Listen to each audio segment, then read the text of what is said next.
Hello everybody and welcome to this little tutorial about how we did manage to build our own natural pool in the garden. And well, this picture actually represents the dream and idea we had before the whole project started. Being able to swim around in a pool in your own garden and just chill out and without having to go to the beach or anything like that. And I had a really hard time finding information about how to go ahead with this project. So that's actually why I'm doing this small presentation for all you guys out there who might want to jump into this project. Well, first of all, before we started, you needed to have some kind of a plan of how to deal with this. And it was quite hard to find information about how to go ahead with this, but I did manage to find two books about it. This one here is actually in German, so you would have to be able to read German quite good to get anything out of this. It's quite technical, so it's more I guess it's more towards um, uh, well, industrial setup, bigger setups like public pools and things like that. But there are some good chapters in here. But the best one I found was this one over here, titled "How to Build a Natural Swimming Pool" by these two guys here.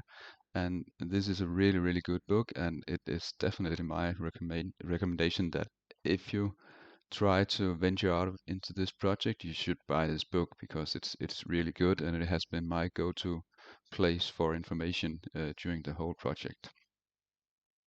And of course, there is some information to be found on the internet on YouTube, but it's mostly is about building your own natural swimming lake or pond and not doing like an actual pool-like construction, which was what we wanted to do. So, but this book here is definitely worth spending some money on if you want to try and do this yourself. Anyhow, this is kind of the layout before we did any digging at all. This was just a old plain of piece of grass here, and we just put in the first marking of where we wanted the pool to be located. Our whole the house is just up here, and it's a bit of a squarish design, so we wanted the pool to be square as well, and the whole setup with the decking and all that around to be square as well, just to keep in line with the whole design of the house. And this whole place is on a bit of a slope, so it slopes down towards the trees down here. So next up, we did a bit of a drawing about how this should look when we finish the project. So this is the house in this area here, and this was supposed to be the swimming area, and this area up here is the filter zone, and then the rest is like terrace and decking and places to chill out. And down here we did actually plan to have like a fireplace, but we ended up placing it down here in the end because it fitted the design much better when we got the building started. And this is actually just a sketch of the profile of the pool. So building a natural pool, the biggest difference is your filter area that you see in this section up here. It should take up around 20 to 25% of the whole area of your construction. So this up here is actually representing our filter area, and we will see that later. And a small pumping station and for all your technical gear here, and then the whole swimming area with a shallow end and a deeper end here for diving and things like that. And this is just in a profile to see that we have a shallow end here and then a deeper end in this part here. And the whole digging in the beginning was supposed to be at 8 times 12 meters, so it's quite a big hole that we started out with digging in our garden. And this is just to show that I have no experience in building pumping systems and working with pipes and pump dimensions and things like that. So this is just to show all the mud maps that I drew before actually ordering the parts and trying to figure out what size of pumps that would you use to carry a certain pressure and water amount. But we had some fun evenings trying to figure this out. A lot of calculations to be done beforehand, but it was quite fun. Anyhow, back to where we had the whole thing wanted to be placed, and this is how it started out. And well, it was a DIY project, but I must admit that we had 2 points in the process. We had professionals coming in and giving us a hand, and first was the digging up the hole. You should definitely just get some guys in with a small excavator like this, and this whole thing was done in more or less than a day. So it would have taken us much longer to doing it by hand, or if we have rented machines like this ourselves with no experience, it would have taken a lot of time. So get someone to do this for you. It's much easier. And this is actually something that we didn't calculate with. We hit groundwater about a little more than 2 meters down. And we were a bit surprised because this whole area here is a bit of on the top of a hill, so it slopes down here towards the kitchen garden and all the trees down here. But we hit groundwater at 2 meters, and that was a bit of a problem because we could not put any concrete decking here before we had all this water removed. So the solution was that I put down a well over here and then a pump inside and start pumping out water from this area to keep it dry until we had all the concrete in. And this is just before we started building the walls here. You see the the floors has been put in here with concrete, and the well is over here, and the pump is still in, trying to keep it just a bit dry here until this dries out completely, and then we remove this just the pump area. But we actually kept the well in the pumping station because now we have a reservoir of water for watering the gardens and plants and all like that instead of using tap water. So that's actually quite neat. So this one is actually still here, and you will see that later in the process. So this is the beginning of building the whole, well, outer shell of the national pool. And this is just like one big Lego project with these concrete blocks here. We used more than 800 of these guys and then just stacking them up, reinforcing with steel, as you see here, sticking up, and then a lot of mixing with this little fellow over here, doing all the concrete mix to put inside the concrete foundations here. So that was quite tough, but we did actually manage to get the job done, and here we are a bit further in the project. The walls are coming up here just fine. You can kind of start to see the different areas, with this being the filter area and then the whole swimming area here in this section. And this is pretty much done with the concrete work. Now we had to, well, the inside here where we have to put a liner to keep the water in, we have to have really smooth surface. So we had to do this, and it was a bit of a work as well. In this part over here for the filtration area, we didn't care much about it because this would be filled up with filtration material. So if the sides weren't completely smooth, it didn't really matter because you're not able to see it. But in the swimming area here, you should keep this really smooth on the surface to get a nice liner fitting afterwards. And this was the end job before the liner guy came in, and quite satisfied with it. Looked really good. And this was the second professional that we had coming in. This was the guy who put in the liner here. I did try to, well, just for experiment, try to do some welding on and gluing on the liner to see if it was actually manageable. But I was not really good at it. It didn't look very well. It kinked and bent and were not very smooth. So it was a really good decision to get someone to put this in for us. It was a really nice job he did there. It took some time as well. He used about 5 or 6 days, I guess, to put this whole area in place. Just one guy. So I'm glad that we decided to get help with this. This is a 1.5 millimeter liner, really tough and sturdy, and we've had no problems with it so far regarding punctations or leaks or anything like that. So it's worked out really good. And here the liner guy is almost done with his putting in the liner. See this really smooth surface here, and he's just missing the steps over here. And just a quick word on choosing the color for your liner here. We chose a olive green color because we kind of thought it blended in well with the green lush surroundings that we have here in our area, and we didn't want to put in like a traditional white or blue liner that we use for traditional pools. We didn't really think that it would fit in with the whole idea of a natural pool. So we ended up with this olive green, and we were quite happy with that decision. When the liner is almost done, he puts in some water to get it all uh, even and all the small kinks pressed out, and now it looks really good. And this is actually the point where we had our first little swim in the new pool. Really cold tap water, so just around 10 degrees, but was just kind of a bit of um, a, a good point on the way to get your first swim in your project here. But we were not even close to be done yet, because the next step was to build up the filter system over here. And the first step here was to put in the drainage system first.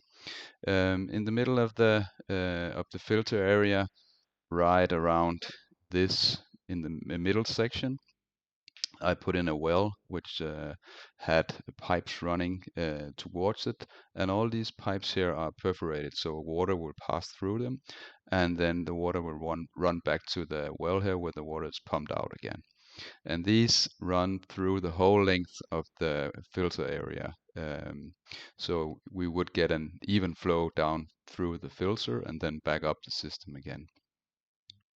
And here you see all the pipes connect in the bottom of the well where we suck the water from during the filtration.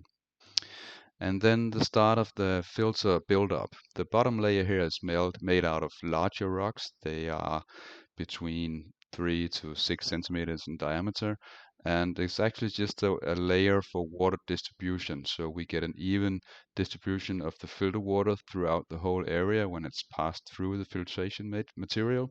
So these larger rocks, they don't actually take part in the filtration process. That's more up to this next layer here, which is actually the filtration rocks. These are small rocks, just between 2 to 6 millimeters in diameter, and that makes up the filtration material here, where you get all the substrate growing on the small rocks. So this is more or less like a technical wetland, a TWL, which is described in the book that I showed you in the beginning. And that's a combination of you get microorganisms growing on these small filtration rocks, and as you get water flowing down through the filtration material, it gets cleaned and purified. And when you combine it with plants on the surface, which will make roots growing through the system here, and that will also take part in removal of nutrients from the water, then you have a combined system of biosubstrate here, and then plants in the top, which also take part of the filtration process. So that was the whole idea of the filter setup. So this is the whole filter area filled up with filter materials, and then a few stepstones here just to make it nice and easy to get from this end and to the pool if you wanted to do that.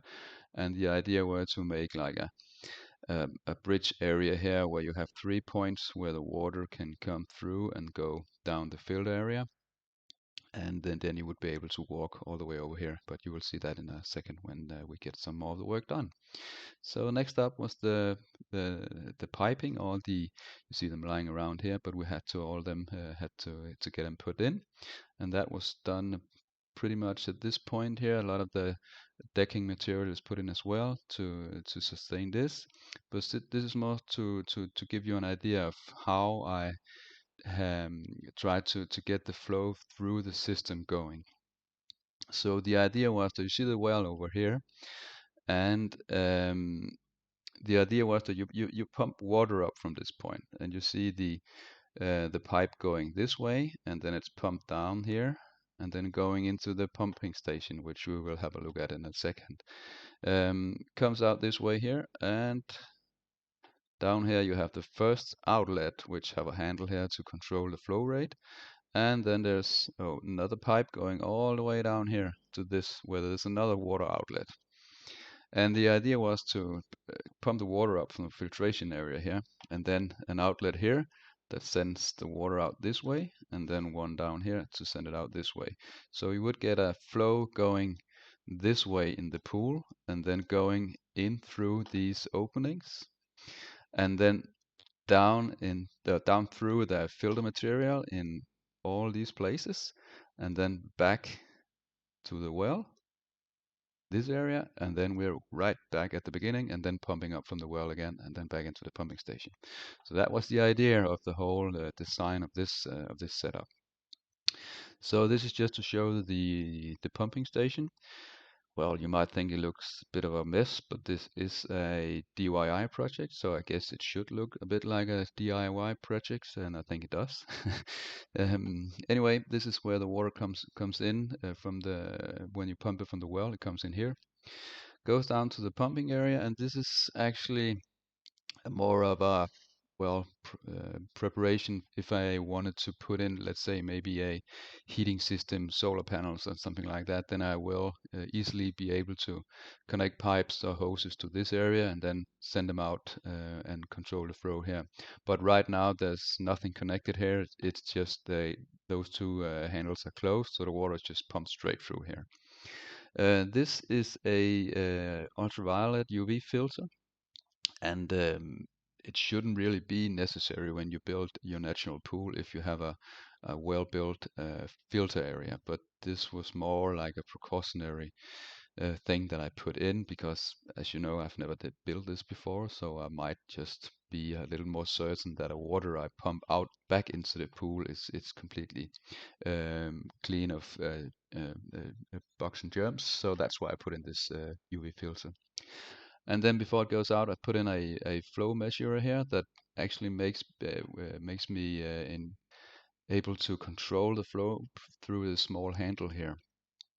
Because when you do your when you have your filter over here and you have your plants in, which you will see in a second, you can't have too much of a flow going downwards, because then your plant roots will not have time to take out all the nutrients of the water. So you have to be able to control the flow to keep it at a certain level. So that's why it was really nice to have this flow meter. So it made the whole thing just much more easier to control. The pump I put in was a brand called, the pump was called Bardo Eco Touch, something, I think, green or something like that. Just you can write down in the comment section if you want details about all the materials that are used. So I'll be happy to be glad to give them to you. So just put in a comment if you need that kind of information. Anyway, this is a frequency controlled pump, so there's 3 settings here that I can freely choose from any RPM on the pump to try and control the amount of water that I want to go through the system.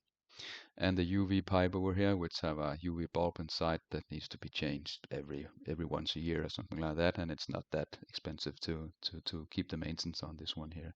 It's 75 watts when it's on, so it does it does use a bit of power during the season. This is turned off during winter, then I don't need it at all. So it's only turned off during the season where we use the pool the most, which would be in the summer months.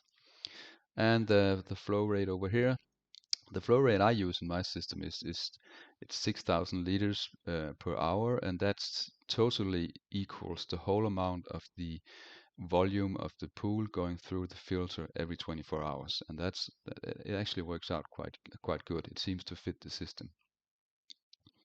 So this is the setup. You get the whole filtration area over here. And this is before we put in all the plants, and you will see in a second how this looks. And then the whole area here with the terrace is starting to take its shape. And this is just to show the calculations that I had to do to figure out what kind of flow would I need through the pump to get this flow rate that I needed. According to the book, when you build a technical wetland where you have plants in your system, your flow rate, as I told you before, it can't be too high.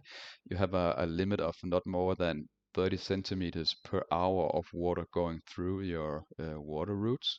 So you have to keep the flow of water below that. So a bit of old school math to try and figure this out, and then I kind of ended up with around 5,700 liters an hour, and it seems to be working pretty well.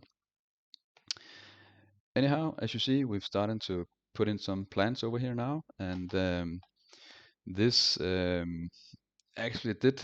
There's a whole section in the book that I showed in the beginning about how which kind of plants you can use in which kind of environments, and in what kind of water they will grow, and where they will not thrive and things like that. But we had a bit of a hard time figure out what plants to put in here. We did have an idea that we wanted in the towards the pool area here, we wanted low growing plants, not to get too high, to just kind of crawl into the swimming area. And in the back here, we wanted a higher sort of plants to give some like a wall effect in the back. And these guys in the front here, they grow very well, no problem at all. They seem to thrive in this kind of water. But those in the back here, which were supposed to be really good for filtering nutrients out of the water, and are actually kept in more larger size natural filtration areas, they did not thrive at all in our setup. These guys here have been planted, I guess, at this point 2, maybe 4 weeks before this picture was taken, and after this they just well, they vanished. They turned gray, dull color, and did not look like they were doing well at all. And these were all from the iris family. And what I found out was that they don't thrive very well if you have a low phosphate in your water. And phosphate is kind of your enemy to keep an eye at when you build a natural pool system, because phosphate is a major growth ingredient for algae, which you want to keep low in your system to have a nice clear water. Um, and we actually managed to do that in our system, so the phosphate level is very low.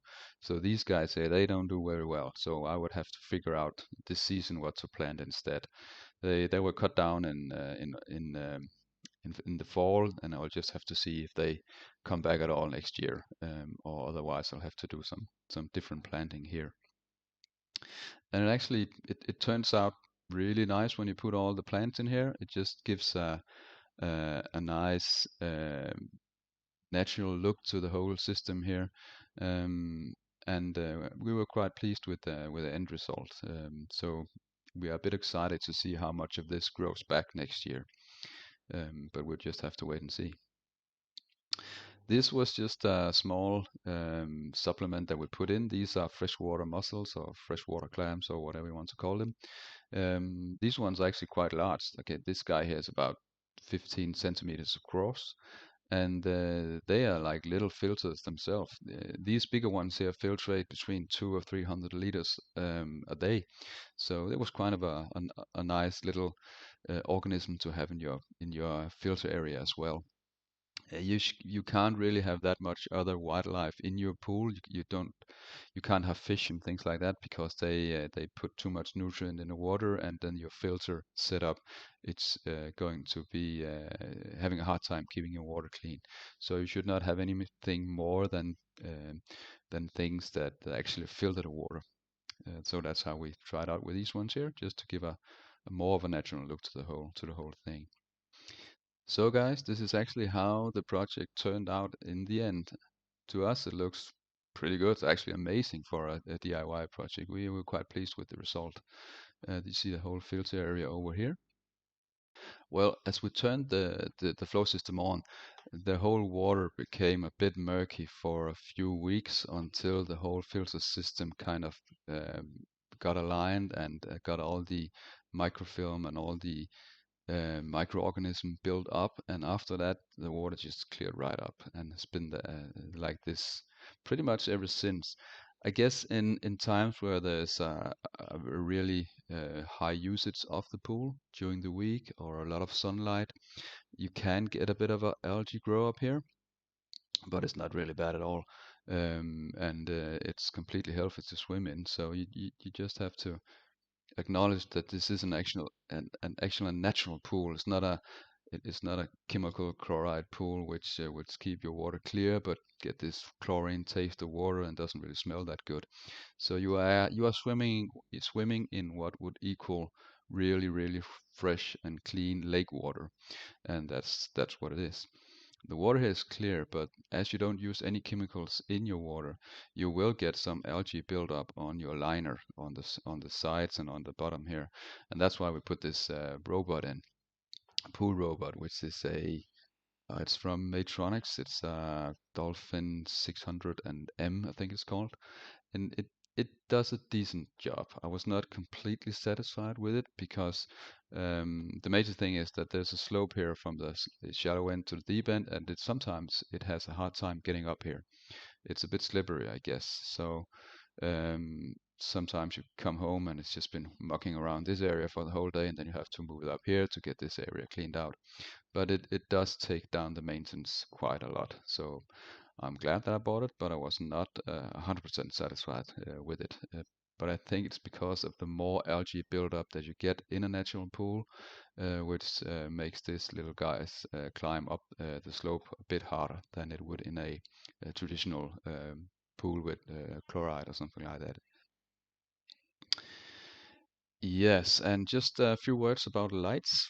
Well, we put some lights around here, and we actually put lights in the decking here as well. And we have lights in the water, but the whole system is built with no perforation of the liner, as I didn't want any places where you could get leaks and things like that. So it's all mounted outside the liner. And same with the water inlets. It goes just underneath the decking here, and then it goes down in the water. So nothing through. There's no bottom well or bottom outlet of water. If it rains a lot during the season, I just put a pump in here and pump some water out down in the garden to keep the water level low again. And same with the lights. You see the lights in this place here and over here. You'll see them better in just a second. There you see them mounted on this place here. There's four of them in the water. These are 25 watts LED lights, and they give a really nice lighting, as you will see in a second. And these are mounted uh, uh, on the liner, but with a metal piece that goes up here and then inside underneath the decking, and then it screws down into the wood here. So it's placed outside, but there's a small overlap from the deck edge up here, so it's kind of even and smooth here, so you can't step on it.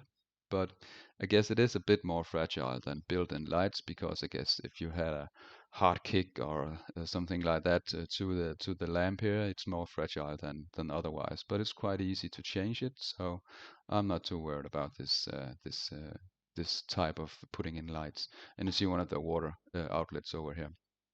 And it just gives a really nice setup for your area when you turn the lights on at night. And I'll show that to you in a second. Just a quick word about your light control or power control to the whole system. You can get power controls for the pump here, and it's just ridiculously expensive. It costs almost the same as the whole pump system. So I kind of looked to find other solutions, and what I ended up doing was actually connecting the whole thing to different. I used the Philips Hue system, and these you get these Philips Hue plugs here that are Wi-Fi compatible, and they have a really nice um, telephone app that you can use. So my whole pump system, UV system, and all the lights are connected via Philips Hue system. So I can control the whole thing from my phone, turn off the lights, turn on the lights, do different routines for times to start the pump and start the UV setting. It's all done by phone, and that's really nice. And the costs are just very low, because one of these guys, they cost around, I don't know, $15-20 or something like that. And it's very flexible, so you can kind of do the setup as you want it, and you're not dictated by a certain system that you buy. So this was actually a good way of doing it, and it just brings some really magic to the area in the nighttime when you have the lights turned on. It gives the whole garden more of a exclusive look, I guess, and it's just nice to be able to sit outside and enjoy the lights from the pool area. And you don't need much more light if you wanted to sit over here in the evenings and enjoy your evening dinner or whatever. And you see the lights in the deck here as well. also made a quite a nice impression with the whole system. And from the other side here, it looks good to us. So this is the finished project. And then you might ask, where did we build this system? Where in the world did we do it? We did this project in Denmark, and you guessed right. So sometimes it gets cold here, but usually our winters are more than wet than snow, with temperatures around, well, I guess 0 or 5 degrees Celsius, something like that. But sometimes it looks like this. This picture was taken a couple of weeks ago in February, and we had 2 or 3 weeks with really cold weather, temperatures around minus 20 degrees Celsius some nights, and a lot of snow. And that actually gave me a bit of worrying, because I started out having the idea I just wanted to keep the whole system running throughout the year. Didn't pull out any pumps and didn't drain any pipes at all. All the pipes are between 50 to 60 millimeters, and it would take a lot of days, weeks, or months of cold weather to get these frozen up. But this was kind of the test, I guess. So we had pretty much constant cold weather for 3 or 4 weeks with the temperatures below zero 24 hours a day. And this froze up completely. There was about 16 centimeters of ice here, and we could kind of skate along it and kind of look neat at night with the walking around on the ice with the lights underneath. And but none of the pipes froze up at all. And this pump station over here, it's set up where you have a lid in the bottom here and then a decking as well. And there's more than a meter down here where the pump is, so there's no frost down here. So the pump is kept frost-free, and the pipes is quite large diameter. So, well, in our climate anyhow, we didn't have any problems with the pipes freezing up at this point.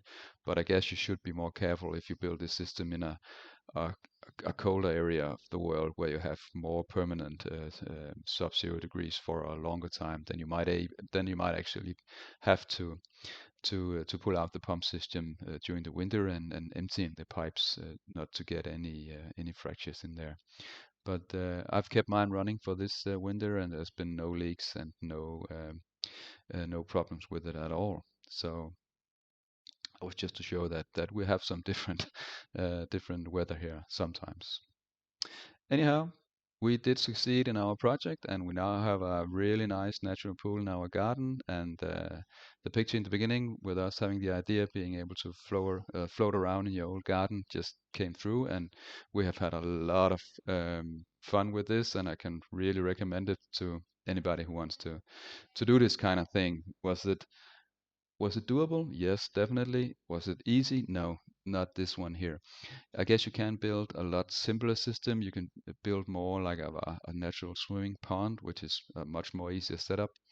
But if you want to do something like this, then you have to be able to spend a lot of time building this, and not be afraid of using all your spare time for 1 or 2 years to do this project anyhow. But if you have any comments, if you have any questions about material I used, or the pumping system or whatever, just leave a comment down in the comment section. I'll be happy to answer any questions you have.